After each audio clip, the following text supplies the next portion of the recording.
Oliver Reginald Tambo, the longest-serving president of the African National Congress from 1967 to 1991. When the ANC was in exile, Tambo used the iconic January 8 statement of the party to provide Umkombandlela, the roadmap for the year ahead.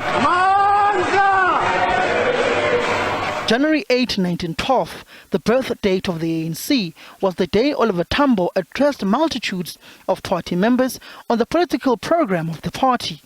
In 1990, thousands of party members flocked to one of Tambo's last addresses as the party's President General. Nelson Mandela and other Rivonia trialists have been released. The ANC and the other political organizations are legal again. The government and the ANC are not only talking to each other, but have actually reached agreements on some issues. All these developments are taking place within the context of the Harare Declaration, a document which was born out of the victories of our struggle. Our mass offensive is targeted at the destruction of apartheid. No one should therefore be threatened by people's action aimed at adding a system of white domination.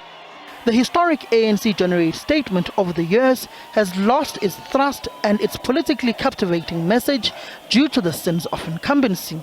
Many now see it as a big fat party, a platform for the elite to buy expensive alcohol and showcase their lavish lifestyle at the expense of the downtrodden.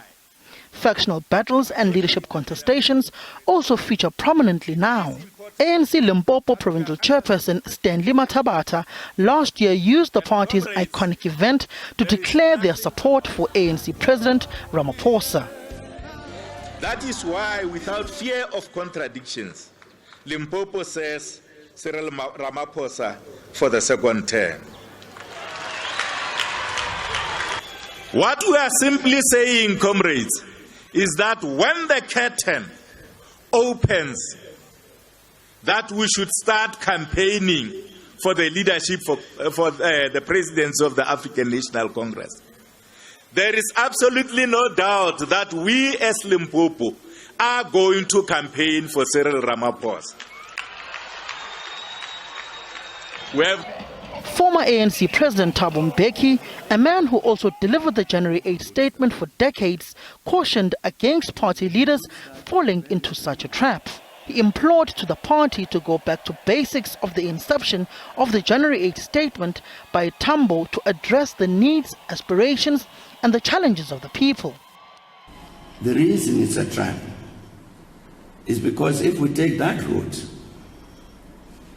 then we will be preoccupied with this question: who is supporting me, and canvass and go into and completely forget about this urgent national task.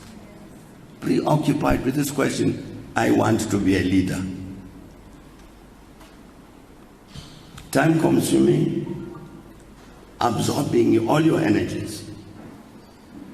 In the meantime, we're talking about all these important national challenges. Well, I'm not sure that people were listening to what I was saying, because you still hear these voices. Even at the January 8th rally in Limpopo, somebody stands up in a meeting and says, "Long live second term for Cyril Ramaphosa." What is that?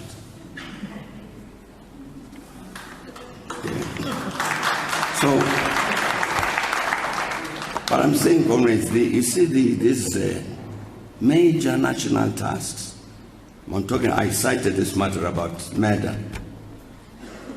to say that those problems, South Africa cannot solve these problems without the active involvement and conscious involvement of the ANC because of its size. ANC President Cyril Ramaphosa, now kicking off his second term as president and firmly in charge of the party, has set his priorities on restoring the integrity and prestige of the liberation movement facing electoral decline. Key issues facing the country include poverty, unemployment and inequality will feature prominently in the statement. The country's economic recovery will also be at the top of the agenda, particularly aspects such as electricity security, the just transition from coal to clean energy, land reform, and the basic income grant. Ramaphosa will give his January 8 address from the birthplace of the ANC, Mangaung, as the party tries to reinvent itself and connect with its roots. One of the tasks would be to return the historic January 8 statement as it was from inception by their President General, Oliver Reginald Tambo. Samkele Masego, SABC News, Johannesburg.